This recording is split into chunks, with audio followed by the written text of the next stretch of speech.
With New Year's Eve fireworks going ahead in some cities in just over 24 hours, the RSPCA is advising pet owners about how to best protect their animals from fireworks stress. Joining me now from the RSPCA New South Wales is Kieran Watson. Kieran, my dog goes berserk when she hears the bang of fireworks going off. How can we keep our anxious pups calm? Yeah, you're quite right.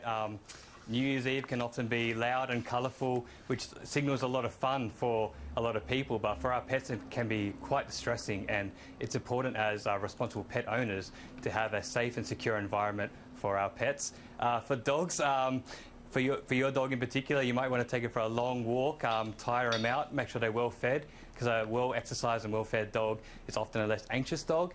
And closer to when the fireworks are scheduled to go off, bring them inside with you and prevent any loud noises or any colourful stimuli from getting to them, and making sure they have a safe and calm environment that they're familiar with.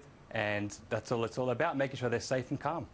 Pretty similar to looking after a human. I'm a lot less anxious as well when I'm well fed and well exercised. Is it the same deal for summer thunderstorms? I know that thunder also is quite anxiety inducing for some animals.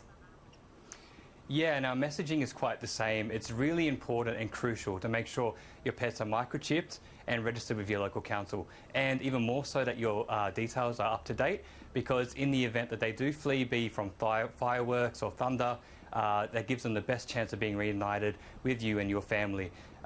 Stress can be triggered by all sorts of things, and dogs and horses are very susceptible to loud noises, and they're prone to flee. So really having your details up to date and providing them with a safe and secure location is the best way to make sure they're safe and calm with you during this festive period.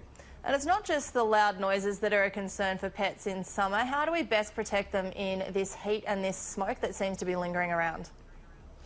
Yeah, the smoke and the heat is quite a problem for a lot of animals in our state, especially in Sydney. It's important to make sure they have somewhere cool at all times, multiple sources of water, and similar to our fireworks message, if you can bring them inside, away from the heat, away from the smoke and the noise, that would be best, but we know that's not always possible for some people. So just having multiple sources of water, plenty of shade and plenty of stimulation to keep them distracted would probably be the best way to go about it. And as you said before, this festive season is a lot of fun for humans, sometimes not as much fun for animals, but there's a lot of different foods around this time of year. What sort of ones should we be concerned about feeding to our pets? Yes, very fatty food like ham. I know you might have a lot of ham leftovers from your Christmas lunch, but please avoid giving them high fat, high salty food. It's best to keep them on their same routine as usual, and try not to overfuss and overstimulate your pets, because they can sense the stress in you as well. So just keep them on the usual food, maybe a little bit of treats here and there, but stick away from the Christmas ham, I think, this time of year. Well, what if they get into the garbage? Yes, my dog is very food motivated and will source out food from anywhere.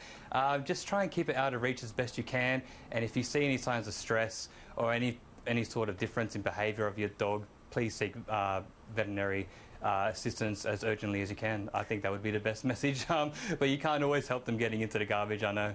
And at this time of year, a lot of people are travelling. The pets are obviously part of the family. A lot of them are going on road trips with the family. What's the best way to travel with your animals? Well, like you said, pets are part of the family and they're a lifetime commitment. So if you're going on holiday, it's really important to factor them into your plans, be it finding alternative accommodation for them or bringing them along with you. Hot cars, as you know, are killers of pets, so please do not leave your pets unattended in the car. Have the air conditioning on or have the window down. Stop for multiple toilet and water breaks, and just make sure they're happy and calm. If they show signs of distress, pull over, give them some water, give them some treats, give them some love, and hopefully you'll have a smooth ride from there. I know a few people have received pets as Christmas gifts. How do we best help these new animals settle into the family? Well, yeah, it's important for all people to be involved in the household, to be involved in the adoption process. So if you have animals or children, bring them along to the adoption process so the animal gets to know you and you get to know the animal before you bring them home.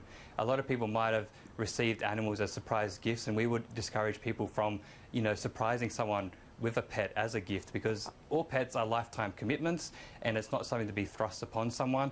So I guess preparing and having everyone in the household involved in that adoption process is really important. And then once they're home, letting them know that they have their own space, have their own water source, have their own food source, some toys, and just giving them time to adjust into the new family. And I'm sure you'll have a long-term family member for life.